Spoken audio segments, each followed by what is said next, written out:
Welcome back to Mrs. Swisstack's Art Room on the Couch. Today is simply shading. We are going to learn how to create the illusion of 3 dimensions on a flat sheet of paper. You will need to print out the worksheet that you see here. I will provide a link to it below in either your classroom stream or if you're following along on YouTube in the comments. Just some basic tools that you're going to need today. Of course, you're going to need that worksheet. You're also going to need a regular pencil. A number 2 pencil is fine. I don't recommend for your first shot at trying shading using mechanical pencil. You're also going to need something to blend with. Now, of course, if you have one of these fancy shading tools like I have here, those work great. If you don't have a fancy shading tool, you can either use a Q-tip or even better, something we all have, a finger. To learn shading, we're going to practice this grayscale right up here at the top. Now, the first box that we're going to do is this very dark one. So you're going to use your pencil, try using it on its side so you have a larger surface area to work with, and you're going to just kill that pencil right on that square. You're going to fill it all the way in, nice and dark, all the way around. Now, you're going to either take your fancy shading tool or your Q-tip or your finger, and you're going to rub it right over that nice dark block that you have just colored in. And what you're going to notice is that it's going to make it nice and smooth, and the shading is going to be nice and even. And of course, you're going to get some nice dark pencil on your shading tool, Q-tip, or finger. Try the second block. You're going to use your pencil, try using it on its side, and try and duplicate the color that you see in the block above with what you're doing in the block below. Try and fill it in nice and even and smoothly. Now keep in mind, printer ink and your pencil are 2 different materials, so you might not get the exact same tone, and then you're going to go ahead and use that blending tool to blend it over and make it nice and smooth. Here you see me filling in each box nice and smoothly with my pencil. I'm trying to duplicate what I see in the box above with the box below. And of course, I use my blending tool to make sure everything is nice and smooth as I go along. You'll also see me go back and readjust some of my blocks so my transitions from dark to light are nice and smooth.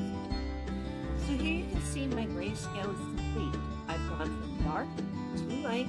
I try to make my transitions from dark to light nice and smoothly, and I've tried to create 6 distinct different shades with my pencil and my blending tool. Our next task is to apply what we've learned to the sphere right here. For part 1, we're only going to focus on the grayscale and the sphere. Tomorrow, we'll focus on the other 2 shapes. Before we even start shading, I want you to take a look at the sphere right here. I want you to notice that underneath the sphere, there's a little gray outline. That's going to be the shadow that's cast on the surface it is sitting on. What that means to you as a person who is shading, that means that right over here, right by the darkest block, is where the light is going to come from, and it's going to fall across the sphere, making this top part lighter and this bottom part darker. So now I'm going to start shading my sphere. I'm going to use my pencil on its side, and I'm going to try and use all 6 shades of gray with my pencil first.